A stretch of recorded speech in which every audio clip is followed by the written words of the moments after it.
Welcome to the Growth Stack, the show where we explore how great companies grow smarter and faster through better technology and talent. Today, I'm joined by Scott Gibson, CTO of SoundPower Solutions, a Microsoft certified MSP and software firm helping SMBs modernize the right way. Roadmaps first, then speed. We'll talk about the hidden costs of speed first, software, pragmatic AI, and how integration, not tool sprawl, unlocks real velocity. Scott, welcome to the show. Hi. Hey, so Glad to be here. Thank you for being here today.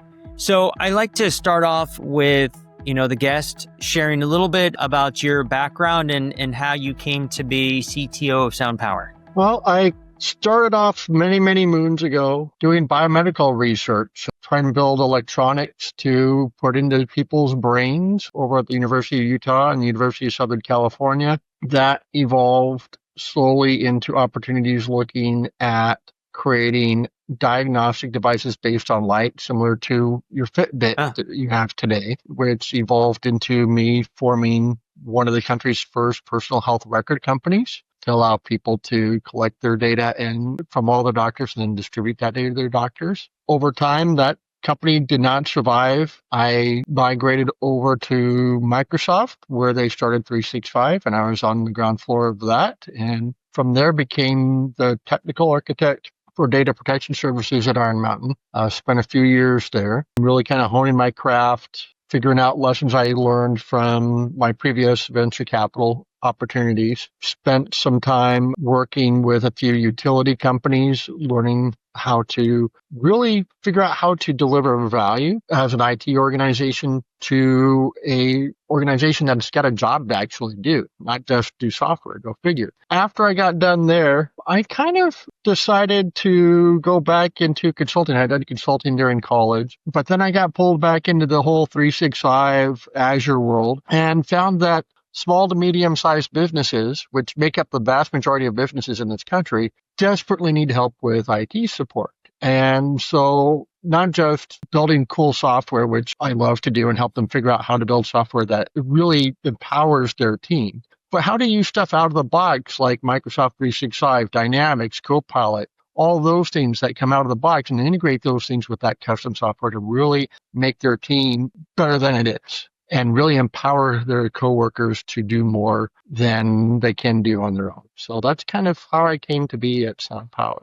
Right. So in the process of looking for a job, and SoundPower seemed like a great fit for your thought process. Actually, I am the founder, one of the three founders of when I left the utility industry, I was originally going to focus on the utility industry because it's an underserved vertical.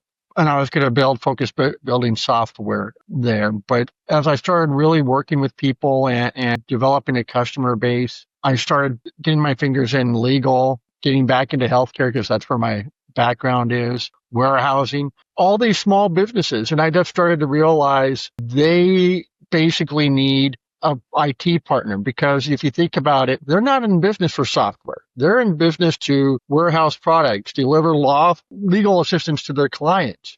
But all of that requires communication and information to be managed effectively for them to do their job. So they do need an IT partner, but they don't know how. That's not where their strengths are at, right? So coming along, just like you hire an accountant, the idea behind SoundPower really quickly became, let us be your IT partner. We're going to sit down, we're going to work with you, figure out the best way forward with technology and partner with you. We're going to be that partner. So you don't have to worry about it. You can outsource that. And that kind of gets into capability maps and understanding where your strengths are and us understanding your values and figure out the best way to do that for you. So who is SoundPower's ideal client? Basically, we've had clients that are as big as 1,000 employees, but our sweet spot tends to be in 50 to 100 employees. Okay. They're big enough that they need a really big, they need IT. But if you're trying to go with the 1 to 21 to 50 rule of IT staff to real staff, that's 1, maybe 2 IT people to do all the different things, security, support, and all that. So that's where we really shine. We're actually starting to launch a really big campaign on our part with our customers and our prospective customers. Let us be your virtual CIO. We'll come in, we'll learn about your company and your culture, and then start working to help you figure out how to get the most return on the investment, your technology investment. So that's really kind of our sweet spot. But one of the places where we really love to shine is working with those startups, those 5, 10 Sure. employees. They're the smaller, they have huge IT needs, but only 10 people. And oftentimes not one of them is a technical oriented person. Sure. So we actually have a program that reduces our fees for those startups so that they can get some of our services to get going, and we'll want to be their partner from the beginning to the end. We want to be your lifelong partner in that. So we love those two types of clients. And they really spur our ideas too as we talk to them. We love working with entrepreneurs. They kind of get our juices going as well. Do you find when you go into the bigger companies, you said 50 to 100 folks, do you ever get resistance in what you're trying to do, or are they happy? Can be because you're going to solve their problems or their IT problems? It depends on the day of the week sometimes. Sure. There's always a fear of change. We're a Microsoft shop, and we're oftentimes, especially when we come into a medical operation or a legal operation, we're here to help them get regulatory compliant, enhanced security and things like that, which sometimes means maybe changing out some of the computing devices they want to do in order to get value for their dollar. Okay. Don't get me wrong, Apples are great machines, but they're very difficult to securely network. And they're costly to securely network. So oftentimes what ends up happening in the conversation is, okay, you can have your iPad, you can have your Mac and whatnot, but it's going to cost more money to get all the pieces in place to make that secure and monitored to be regulatory compliant. And the employer eventually goes, well, it's not worth the money. And so getting that, it's a change management operation. Okay. I know you spent time with the Mac. I know you love your Mac. But this isn't that different. And to their benefit, Microsoft is really kind of, and if you look at the Microsoft and Mac operating systems nowadays, especially with Windows 11, they're not that different in look and feel. I think it's becoming a much more parity-based operation. But I can tell you, in the early days, especially when I was over at a utility where they actually had been using Macintoshes to do some of their trading, and we had to switch them over to PCs. The words "over my dead body" were not an uncommon phrase that I'd walk into here. And I'd have to figure out, okay, I don't want that, but we do need to change. How can we make that happen? And that's something that we kind of take as a challenge. How can we get buy-in of those people who are willing to say, not over my dead body? We want to convert those not over my dead body to, why didn't I do this sooner? That's part of our goal when we're working with clients, especially new clients, on onboarding them. How can we get everybody, not just those early adopters, excited for the changes that are coming? Because if one member of your team doesn't feel empowered, none of your team is empowered. So we really kind of focus on raising that whole tide, not just a few boats. So now, when you go into a company, are you working, is it yourself or are you sending a team of people in? How does that execution work with the client? Depends partially on the client and the nature of the client. I personally will tend to get involved, especially with new clients, to help get a feel for them. I may not be the first one in, but I'll be the second or third. And how big the client is and how big the effort is. Are we just onboarding 365 or are we becoming a full-fledged MSP that we're managing and networking and all that stuff? I'll bring in my vendors to help lay out the networking and help put in the networking and all that. And we work as a cohesive team to provide a smooth experience for the client. And it depends if you need the software. Do we need to do some software development to integrate?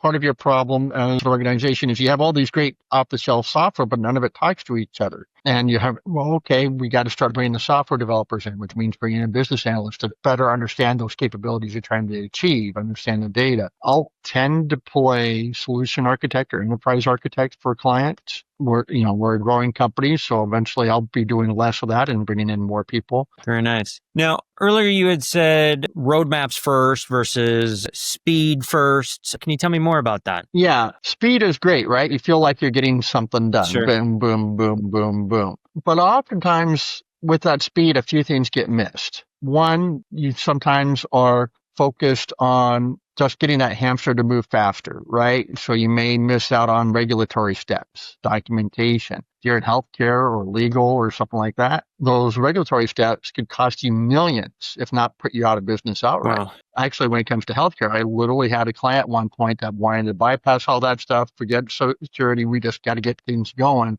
And he, client's always right eventually, right? we kind of capitulated. And then he had a security breach. Oh. And all of a sudden, as we were lining up all the potential outcomes, fortunately, my team got in there and caught it and limited the impact. But if we hadn't got in there and caught it, if you start looking at some of those HIPAA laws, it could mean jail time for you as a CEO. And that's what he was staring down. And all of a sudden, it's a real conversation. It wasn't just about money and risk, and not just your company. Your person as a, freedom could be gone, right? So, we try to soft pedal it. We try to explain to our clients, you got to worry about these things. I know it's tough and change is hard, but this is important. So there's part of that. But sometimes if you're hurrying up and speeding up, you'll lose sight of your corporate values and your priorities. You'll focus on this one thing, the squeaky wheel, right? And sometimes you'll just focus on trying to figure out how to make that hamster run faster on the wheel. And maybe the answer isn't to figure out how to make the hamster move faster on the wheel. Maybe you need to replace the wheel with a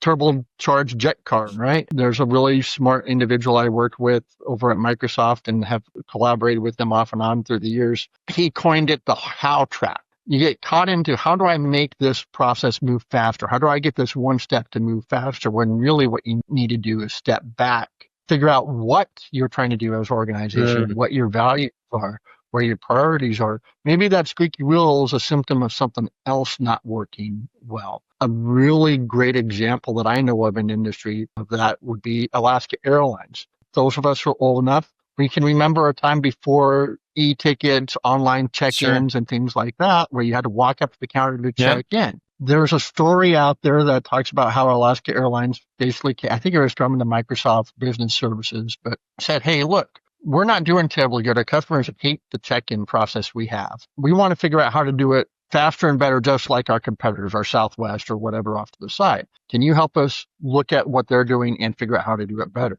And the analyst at the time said, well, wait. Let's not think about that. Let's think about what it is you're trying to do. You're trying to verify a ticket. You're trying to verify it's the actual right person and whether or not their luggage secure and making sure they have the right seats and whatnot. Instead of looking inside of your own industry, how those things work, let's look at what other industries that really do those things well, how they're going about doing that. And let's mimic those guys. Going back to that what, not the how. Whereas the last guys were kind of like, we just got to get a better check-in software or something like that, right? Well, let's look at that. Well, then they started realizing, the ticket check-in thing, that's not much different than what Ticketmaster does. Well, what's Ticketmaster doing to deal with bigger volumes than you guys deal with? Let's mimic that, right? And all of a sudden, they had a much better operation. You had online check-in. You had check-in kiosks and all that. All that innovation came out of taking a step back and asking what it is we're trying to do. What are our priorities? What are our values? How can we better meet those values and those priorities and what it is we got to deliver? And then let's figure out how to get there, right? And that's what a roadmap's all about. Understanding what it is we're trying to do as an organization. What are our values? What are our priorities? What are the outside trends hitting us from all directions? What are the obstacles we're having? Okay, what do we want to get better at? Now, here's where we're at. What makes us better to do this? What's the promised land, right? Now, how are we going to get there? Build a sensible roadmap to get there from A to B, not a big bang. Those are the old days of waterfall. We're going to build this huge, beautiful thing that's more like eating an elephant. We're going to take one bite at a time. What's the logical bites? And that's what a technical roadmap does. And if you look at, I think there's a couple dozen different agile philosophies out there now at this time. The ones that are famous are your scrums and whatnot, which is just every 2-3 weeks, put something new out, right? And that's great for something that it's a known quantity, right? Your video games, you just got to put a new feature out in the video game every couple of weeks. Or maybe an online retailer, got to put up new sales, new promos, new cool stuff for a website. But for Lawrence, you got to have a strategy for your IT. Otherwise, you're just throwing money out the door. You may end up throwing it away, or you're just trying to make that proverbial hamster go faster. And that's where innovation and what helps you separate from your competitors. The gentleman talking about that, I really learned about capabilities way back in the days at Microsoft. He kind of pointed out most businesses have the same core high-level capabilities. What differentiate them is their prioritization and their core values. So what we do at SoundPower, at least, when we engage, and how I've always worked with in different IT organizations, okay, what are the core values? What are the capabilities? What is your evaluation and prioritization of those capabilities? Where are you performing well on the capabilities? Where you're not performing well? Maybe some of the stuff we're going to outsource, have someone else. That's why I love working with SoundPower. most companies that supply IT services, low value, but needs to perform at least fairly well. Otherwise, all the other capabilities fail. Outsource that. Give that to us. Make that our problem. We'll come and work with you on a regular basis. But once we have that, then we start building, okay, what is it you want to get better at? You want to get better at your customer service. You want to get better at providing your services. Okay, what do we have in your tool set now? What tools can be out in the market that we can buy and integrate? What tools do you want to spend the money? Is it worth spending the money versus your priorities to invest in? Let's do that. And there's a handful of agile methodologies out there that really kind of preach to that. You have your disciplined agile, which really kind of preaches to that. Let's be disciplined. Let's figure out our plan or our bites, and then have projects within it that are adjusted to the nature of the situation. Your agility doesn't necessarily come from doing it fast. Your agility comes from having that series of bites of the elephant, if you will, planned out and able to shift which bite you got to take next as your business priorities shift. And the key is keeping those bites small. And if you look at the vast majority of agile thought processes out there, the more mature ones really kind of focus on agility through small project planning or initiative planning, not through how fast can we get each project individually done. Right. It's keep it small and keep it bite-sized, building to a larger thing. So on one side, we have like no planning, just start working. And on the other side, we have too much planning. Analysis paralysis. The waterfall process. Yeah. How do you balance what is the right amount of planning versus, okay, now it's time to start taking action? Well, part of that is making sure you're not over planning before a project, right? When you're talking a roadmap, if you're getting into the weeds when you're talking about the roadmap, you're spending too much time talking. You should be talking, I'm literally working on building a roadmap for some legal software right now. And we've got the capability. We spent maybe a couple of weeks understanding the business model and the capability maps and all of that standard stuff, laying that solid concrete foundation that we want to stand up upon. Takes time, but the good news for any business, you do that, your capability map rarely changes except on how well you're performing, right? So if you invest time on that, you're good for years on that. And then the next part is, okay, what is it we want to get better at? Maybe a week or two of conversations. What is it we want to get better at? Maybe a couple of weeks for a really smart guy to come in and figure out, okay, you want to get better at this? You're here. How do we get here better at that? Okay, that means here. And then figuring out the processes and features that have to be in place to make that happen. And then you start doing bite size. If you're spending more than a month building your technical roadmap, you're spending way too much time because you're overthinking it, in my book. Don't spend all, 3 months, 6 months building a roadmap. If it is taking you longer, you might be having too big of an appetite. Let's pull back. Instead of trying to look for 3 objectives to achieve, let's go for 2, right? What are the top 2? Generally, people can agree on 1 or 2 things. Too much change too fast. Also, if you think in change management is bad for business too, because people feel too much churn and not comfortable in the workplace and whatnot too. So it's also good for the business not to try to take too much on at once. If you plan a roadmap that you're going to do a whole bunch of small changes over the course of a year or 2, you can think smaller first and build on that. Come back to your roadmap every year. How do we go? What do we want to take on next, right? It's a continuous process instead of like waterfall was, a finite process with a set beginning and end. Think DevOps. It's a Mobius, right? You're constantly coming back and planning for the next year, next 2. Unless you're planning your business to end in 3 years, that's probably the model you want to have, right? A continuous evolution, not a static one. And then you just worry about keeping those bites small. Sometimes you got to do some foundational projects to do some shift with really boring stuff. That's, setting up an identity system. That's not really fun or exciting. Hell, it's probably inconvenient for everyone because now I have to do a login. I have to scan my face for my fingerprint or whatever, right? You try to mix that in, have every project bring a little bit of business value to someone, help that buy-in process. And you keep those bites small so that maybe every month, every 6 weeks, you're delivering some new value, some new excitement. And part of that is also your change manager, getting someone in there that can promote the heck out of that roadmap. And won't it be great? Yeah, this is the boring part. Yeah, it's lousy to have to do a fingerprint scan or whatever now, or the authenticator app on your phone. Yeah. But just think, we get through this. You're going to get this next month, right? We need this to get that. You got to get that person who can sell it. I have constantly told multiple organizations over literally the last decade, Do not undervalue your trainers. Do not undervalue the business analysts. Do not undervalue the organizational change managers. I'm old enough to remember Texas Instruments when they were selling computers. They had perhaps some of the best PCs on the market. They didn't sell a damn thing. Why? Because they didn't get buy-in. You can have the best product or the best solution for your customer, but if you don't spend the time and slow down, if you just focus on building that and building it as fast as possible and don't worry about the change management aspects of what comes after you're done building it, you might have not well spent the money to have it. There's tons of examples that I run into where that has happened.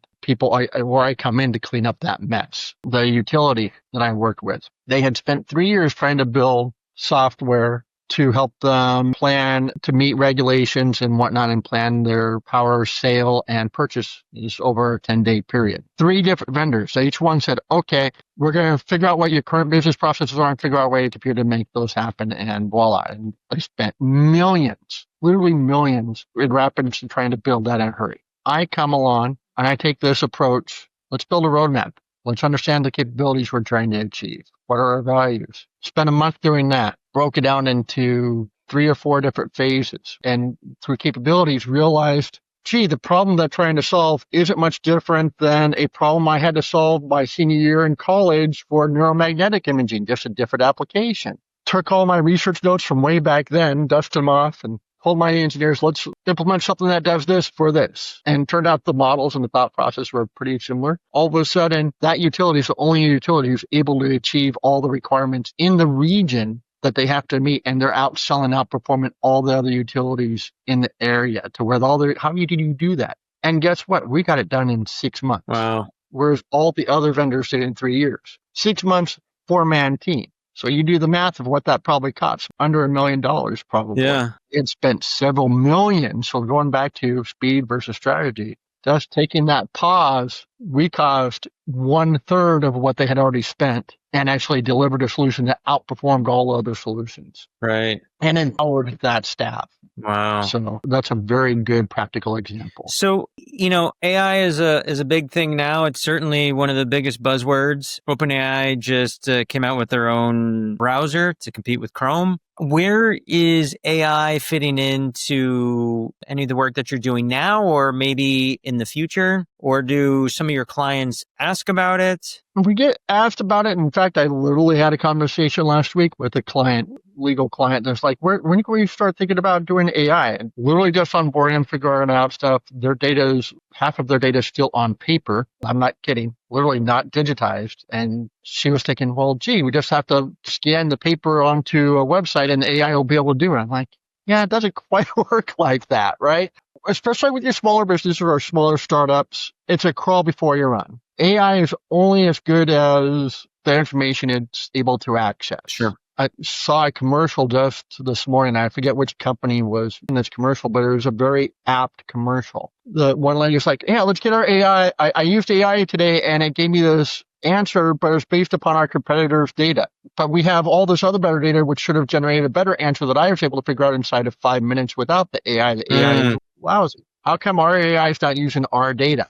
Well, I don't know. Well, our data is right there, but it's not. It's all over the place, right? AI is kind of like, if you think in maturity levels, most small businesses that I come across are kind of the adolescent teenager. They have really great ideas. They have really great information, but it's not organized in a way that's usable, right? It's just kind of all over the place in silos at best. At worst, half of it's still on paper. So I always tell my clients, okay, step 1, let's get your data to be all tied. Let's worry about integration. Let's get the data all tied together and secure. Going back to HIPAA, don't want to land in jail or that $1 million fine type stuff, right? Let's get that all done. Maybe along the way, we'll take stuff out of the box, such as Copilot for helping you draft your Word documents and, those things, Sure. those really cool features that Microsoft is showing off of what Copilot can do. Which the coolest feature I've ever met, and I actually talked to someone about it because I know the history. With Copilot, you can have Copilot look at an email you've drafted and change the tone and say, hey, Copilot, I wrote this. Can you change the tone to make it more professional or friendly? And I talked to someone, I said, you wrote this because you work with software engineers, don't you? And they go, yeah, I do. No, software engineers in general are lousy at communication. Yes. And I said, this Copilot feature is built for them to keep them from annoying all the other aspects of the business. So let's figure out how you can use Copilot in those small ways, improve your communication and whatnot out of the box while we get your data set up. Now, once we got your data set up, now we're able to start, being that college grad student. How can I do the really cool stuff with the AI to make my business really shine? And that's where we can do it.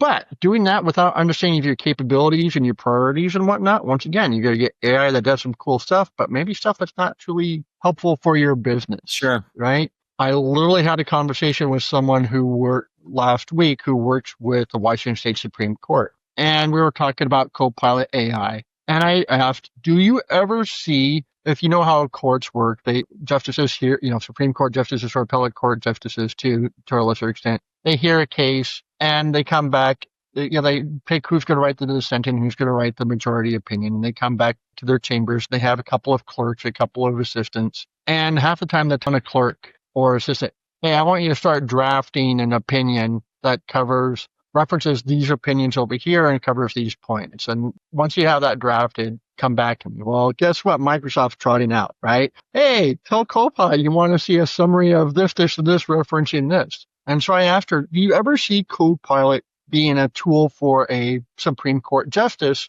to help at least generate the draft of their opinion? And she hemmed and hawed, because I also know some of her trials and tribulations. She's got a range of justices she works with who are very tech, ranging from very tech savvy to can barely turn on their iPad without exploding their hands. And she said, probably not, for a couple of reasons. One, you got those clerks who are fearful for the jobs. They'll never let the justices know what it can do. So there's that fear of loss, which I get. We're all feeling it. Even the software engineers are starting to feel that fear of loss from AI. Lack of being able to generate a good opinion. That goes back to the data it has access to. So if you don't have a good system that ties that data together, the AI bot may come up with an opinion that's proposing reestablishing the Nazi Reich for all you know, right? And that's the big fear that's in a justice is it's going to draft something that's going to be on the data system someplace that I would never want drafted in a million years, right? So they're scared of AI, using AI to draft their opinions for it generating stuff that they're going to have to rewrite anyways. And there's pride in work and workmanship and craft. There's a pride in craft. So while I think that goes back to the understanding the capabilities and the values and the priorities, on your roadmap. Yeah, we could build AI to help justice eliminate clerical assistant and whatnot and do some work, maybe get opinions generated faster, right? It goes back to that roadmap always. What's the right move? What's the right technology that you need as an organization to empower your team? I always joke there's a million different ways to skin the cat. Our job is to help you figure out the way to skin the cat that's right for your organization. Sure. Now, if we look forward next 1 to 3 years, what does that look like? What are you guys planning for at SoundPower? Right now, we're actually working on launching a few campaigns to grow our customer base. We're primarily focused in the Puget Sound area in Washington State. When I first started SoundPower, I said I would never do physical stuff like computers and networking, but I started to realize not doing that stuff left our clients open. The problem with doing that stuff is you have to be able to be physically there. So that side of our MSP operation is very much focused on building our client base in the Pacific Northwest region, specifically the Puget Sound area. But we have clients on the software side and to a lesser extent, the Microsoft 365 side throughout the country. And we're looking to grow those out, especially in the legal and healthcare domains. Those are kind of our approach, our philosophy really kind of is easier to sell to them because they understand the value, if nothing else, for the regulatory compliance of our approach. Our approach doesn't really sell as well to the small shop owner or whatnot who just wants something quick and dirty to get things done. We're picking up a few of those, but we're really kind of focused on the healthcare and legal and to a lesser extent the warehouse industry as our focal point in the Northwest. Okay. So what are your top challenges? Are they related to this growth or are they something else? For SoundPower, our challenge is we have a lot of talent available in our talent pool. And so it's just helping to match up that talent with our customers and bring all the tools to bear. And also helping our customers understand IT isn't just something you go out online and buy and then, okay, I have the computers for my 25 or 50 employees, which a lot, if you think about the small business, before you have 50 employees, half the time it's someone's nephew who's doing it or the CEO, I just went to Best Buy and I bought whatever the guy at Best Buy said I should buy, right? once you get up past probably 10 or 20 employees, you're probably helping them understand that approach is probably hindering you as much as it's helping you is one of our challenges in our communication. Let's figure out an IT strategy. Let's figure out an IT roadmap for you. You may be a company that may never grow past 25. You're a law firm. You never see being more than 25 employees. Yeah. You still need that value. You need the IT to keep you out of the hackers' crosshairs. And that's perhaps one of the bigger challenges that's facing our clients and us. How do we keep ahead of those black hats? And we're leveraging our partnerships with Verizon, T-Mobile, and Microsoft and others to help make our small business owners not the target, which if you think about the hackers, they're going after those guys more than they're going after the mega corporations because they know those guys oftentimes don't have the IT support. Yeah. They're the soft targets, right? And so helping our clients understand that and allowing us to help them bolster their defenses is perhaps one of the biggest challenges. But we don't stray from the basics to help them achieve that. What's your value? What's your priorities? How can we help you be safe and secure and achieve those at the same time? And we're going to work together as a partner to empower your whole team to achieve that and be safe. Got it. And that's kind of where we always come back to those fundamentals. Okay. So would you say that's your biggest takeaway for people who are listening? Definitely. The MSP market's a crowded marketplace right now. But I keep hearing horror stories, especially from the larger MSP operations. They come in, they set you up, and then you almost never hear from them unless you call them. That's great. And they're going to be in there and get you set up with the technology you think you need right now for right now. Technology evolves, every 2 to 4 years, Moore's Law. You need that roadmap, even if you're a small little law firm in central Washington or whatever, right? How am I going to deal with technology, not just today, but 2-4 years from now? And you need that trusted partner to help you figure that out. And that's kind of going back to have a strategy and then, walk before you run. Okay. Otherwise, you will trip and fall flat on your face. Okay. Well, I appreciate you being here today. And if anyone wants to get a hold of you or maybe just directly at SoundPower, how can they do that? You can go to our website at soundpower.biz. We talk about all of our different services. We have a contact us site, and you can even from that site soon you'll be able to even start booking appointments directly with us for one of our free security audits or just to learn more of what we can do for you or have us come and learn about your organization. One of the fun things about my job is sometimes I just spend time going out to prospective clients and learn what they're doing.